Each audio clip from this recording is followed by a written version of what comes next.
When people talk about Quant Network, they often forget what Overledger is. So in today's video, I want to break it down what it is because it is pretty important for Quant. Hey guys, Foxy's Trading here, back with another crypto video for you guys. And today we are talking about Quant and more specifically Overledger. So I want to do a full deep dive on what Overledger is because it is pretty important. And I oftentimes hear people talk about Quant, but they don't talk about Overledger. Or if they do talk about Overledger, they don't really understand what it is. And you guys did say that you want me to do more videos on Quant. I'm going to break down the project, what it is, layer by layer. So this is one of the layers and I want to break it down. And then we're going to look at market structure and price at the end of the video. So what is Overledger? So let's break it down, right? Overledger is Quant's interoperability platform. It's basically a quote-unquote middleware. So it's a software that sits between systems and lets them talk to each other. The key idea is blockchains are like different languages, right? Ethereum, XRP ledger, Bitcoin, private bank ledgers, etc. Overledger is like a universal translator plus a router all in one. So it lets you build apps that can use multiple networks at once without being locked into one chain. Okay. And why is this a big deal? Because it solves a very massive problem.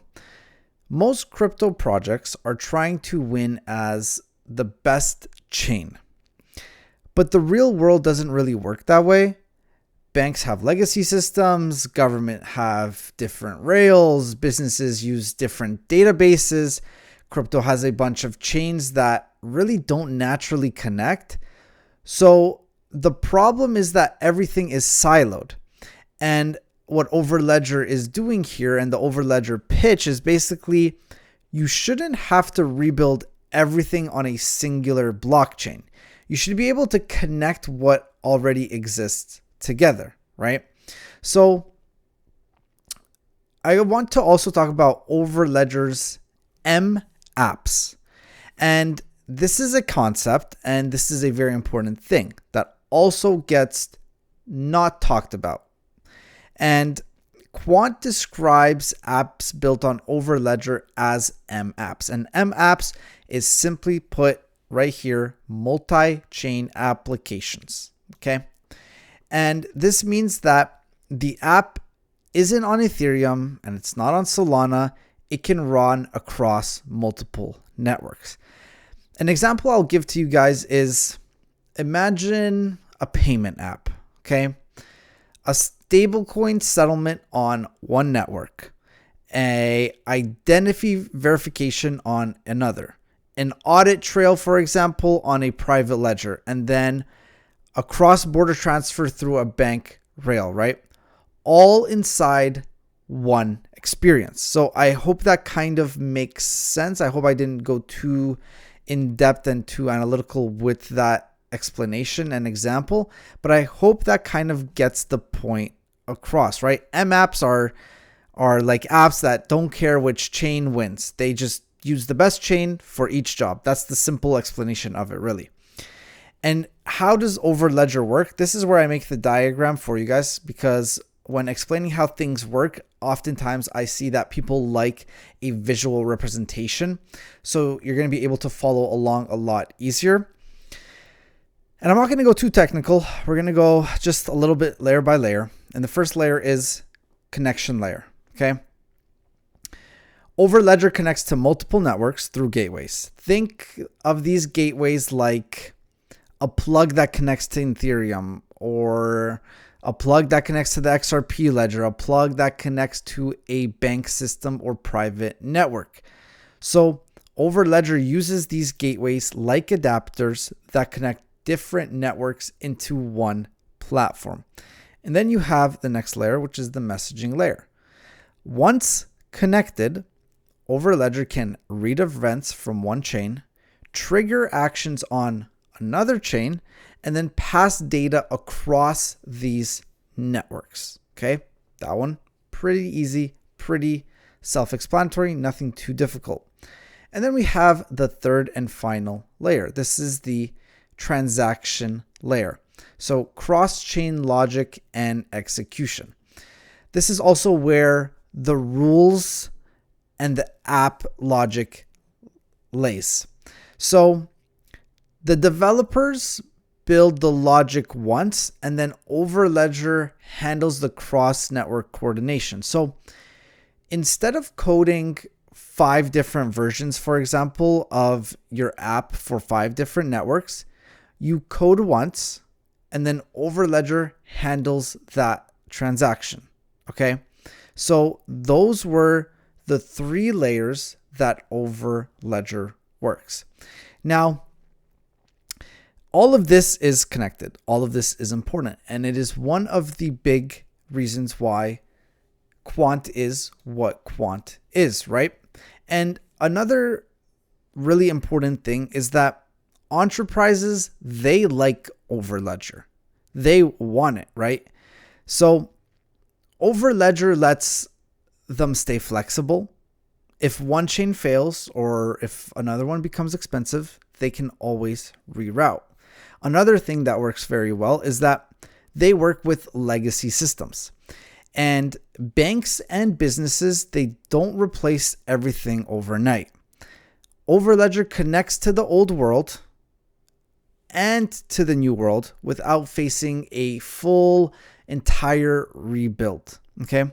And then obviously the last one for institutions, for banks, for financial systems is that it is compliance friendly, right? Enterprises need control, they need monitoring, they need standards, and all of this is connected with that and basically gives them all of those things. So really, Overledger is the product. QNT is how access licensing is paid for, depending on the setup, obviously, but Overledger is the project. QNT is how access and licensing is paid for. So I hope that really got through and you guys understood what Overledger is. Now, if you guys like these kind of explanation videos about a project, about the technology, about the things inside of it, behind it, let me know in the comments. Let me know if you want to know more about it. You know, I always love breaking down projects step by step, understanding what's behind it, what's the tech, you know, going a little bit technical, but breaking it down in simple terms. That honestly interests me. I always love learning new things, researching, and then providing it for all of you guys. So let me know in the comments if that interests you as well. And then very quickly, we're just going to go over market structure, price, because I don't want to make it too long of a video. And price is red, right? Market's red. I'm pretty sure you guys know this, aren't happy with it. I know I am not. A lot of people aren't. We want to start seeing some green, but we're getting red. Red across the board. Price, market cap, volume, all red. 83% bullish on the community sentiment on all the big exchanges. So now looking at price, where I think price is headed. Well, we've established we are bearish, right? If you look on the weekly time frame, you can see we are trending to the downside. If you look on the daily time frame, you can see nothing but almost full red days. We had 3 green days and they were very small and just a bunch of red. So where do I think price is going? Well, I talk about liquidity a lot and I say where there's liquidity, there is money, and that's where price likes to go. And when you look at this picture right here on this chart, what is the liquidity zone? It's not here. It's not here. It's this, right? That is your major liquidity. Why is that? Well, because it swept a bunch of previous liquidity and price was not able, obviously, to sweep it in the future. So we know that there is a bunch of money in this area. There's a bunch of buy orders in this area.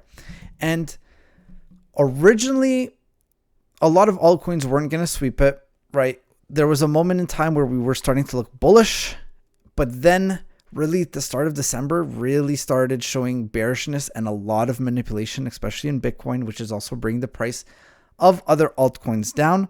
So now I'm just expecting a sweep of liquidity, and then we can start looking for some reversal patterns, right? So we're going to get that sweep of liquidity and hopefully market reacts nicely to it, right? That is what we are hoping for. We want to see that sweep and then start seeing bullish signs to the upside. Now, is there any other zones we can look towards our left to see if it aligns with our liquidity sweep? Well, there's this tiny one right over here, right? But just because it is small doesn't mean it's not powerful, right? So let's mark it out right here, daily fair value gap. Let's drag it across. And you can see, right, price has tapped here before giving us the push to the upside. So I would say this is our first kind of sector area to look out for. We want to see how price reacts to this area. Does it want to react and give us a push to the upside?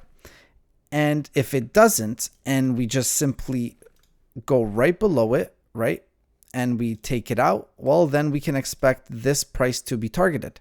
Why? Because a closure below here most likely means the next zone will be targeted. Very, very simple. So if we continue in the way we are and we get, lower highs and lower lows and lower highs and a lower low, it's going to be something like this, right? Sweep, trend down, start looking for reversals here.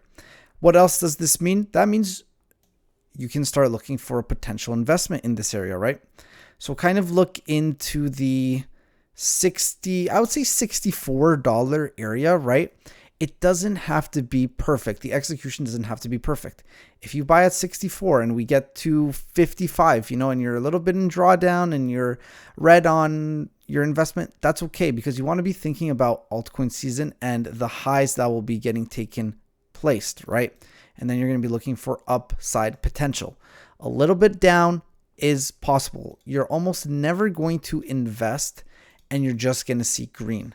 That almost never happens, because if you are buying the dips, that means the market is bearish, and that means there could be a little bit more continuation after you buy until we go to the upside, right? So just prepare, get ready, have your zone identified. If you want to buy, if you believe in quant, if you believe in crypto, be prepared. We are getting to that low very, very soon. Let's see how market reacts to our zone right here. And then once we sweep the liquidity, I will obviously be making a video about it, talking about how it reacted, where it's going. If it's a lot more bearish, where could we go inside of this area? So if you guys enjoyed this video, leave a like, comment any questions, concerns, quant to the moon, hit that subscribe button. It really does mean a lot to me. Make sure you guys do your own research, because I'm not a financial advisor, and I'll see everybody in the next video.